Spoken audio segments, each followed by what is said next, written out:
a hockey game tonight. The Carolina Hurricanes will be playing their second game. The New Jersey Devils will be playing their sixth game. I realize extenuating circumstances because Carolina had a Saturday game in Tampa canceled due to Hurricane Milton. But the Devils, even without being at full strength, look like, as was said to me earlier, a wagon. Kristy Flannery, she covers the Devils for Hockey News in one of the great Twitter handles of all time, at @instilettos_NHL.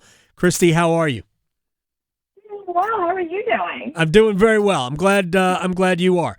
All right, what the Devils made a number of changes or additions, not so much changes, although they did change the goaltending out. I guess we can start there. Jake Allen from Montreal, Jacob Markstrom from Calgary. How is that, other than they seem to be better goaltenders, how has that changed, maybe not the way they play, but how they go about it? Well, I think when you give them two veterans who have kind of been through it all, it adds a level of confidence to all the players that are in front of that goaltender. And I think that's really what you're seeing with Markstrom and Allen. They're both very calm. They're both very poised.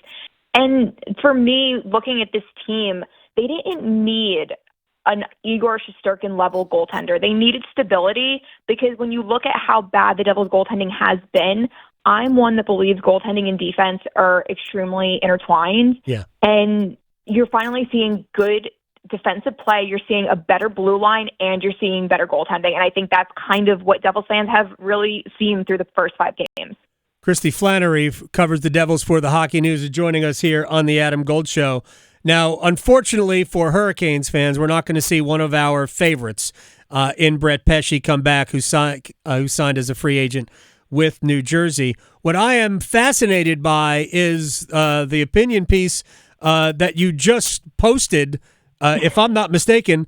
It says here 46 seconds ago on hockeynews.com, in that Simon Nemec, who, for my money, was one of the best defensemen that New Jersey had late season into the playoffs last year, but young, that you say that he should be the odd man out, which means that's a heck of a blue line group. I do. The opinion pieces take so long to write, but the reason I say that is when you look at Luke Hughes, everyone sees the offensive talent that is Luke Hughes. And when you watch the Devils last year, I think what was evident to a lot of people is offensively, Luke was the stronger defenseman between him and Nemec, but Nemec had the more well-rounded game. He blocked 105 shots, which led the team despite him only playing 60 games. And you see the foundation of him becoming a really strong two-way defenseman. And I think with the emergence of Seamus Casey, which nobody expected, you know, he also has that offensive gift, and he's being used as the quarterback of the second power play when that was something that Nemec did last year. And I think when I look at Luke, Casey, and Nemec is the one to me that is going to be really relied upon being that strong two-way defenseman. So for me, I don't see a problem with him going to the AHL and furthering develop that defensive game that he did so well already with Utica's head coach, Kevin Dineen. I mean, if you don't need Pesce, we'll take him back. No, they need Pesce. No, honestly, it is an element. I described him. By the way, Luke Hughes will be in the lineup tonight. Is your understanding? No. Okay. No, Luke is dealing with a shoulder injury. He was expected from September 12th. His time frame was given as 6 to 8 weeks. So Pesce is expected to be back before Luke. All right. So to me, I on a spectrum of defense, I have Luke Hughes on one end and Brett Pesce on the other. They're both fabulous players, obviously, and they're just completely different. They go about their business completely differently. Let's go sort of up front. I guess Steph Nason is on the top power play unit. We were certainly familiar with Nason here for the last couple of years. He scores all of his goals basically within arm's distance of the goal line. And my guess is, not having seen the Devils yet, my guess is that that's where he has done his best work. He really has. You could definitely see. That he belongs as that net front presence. And the Devils' first power play unit was really struggling to start the season, and it's kind of mind blowing when you see the amount of talent that's among those 5 players. And midway through yesterday's game, head coach Sheldon Keefe decided to swap out Timo Meier and put Stefan Nason in as a net front presence, and that was when the first unit scored a power play goal. And I said, I don't think it's a coincidence that it was when you had Nason in front of the net. Kristy Flannery is joining us, Hockey News. She covers the New Jersey Devils at @Instalettos_NHL here on the Adam Gold Show. The coaching change from Lindy Ruff and others to Sheldon Keefe. What has that done? Keefe did a good job in Toronto, but not a good enough job, obviously, for them, since the Maple Leafs haven't hung a banner. Of course, they haven't hung a banner since '67. It's been a while. But what has he brought to the Devils? I think what you have is you have a new voice, and I think the biggest example I could give for how I see his message is hitting home with players is another former Carolina Hurricane in Dougie Hamilton.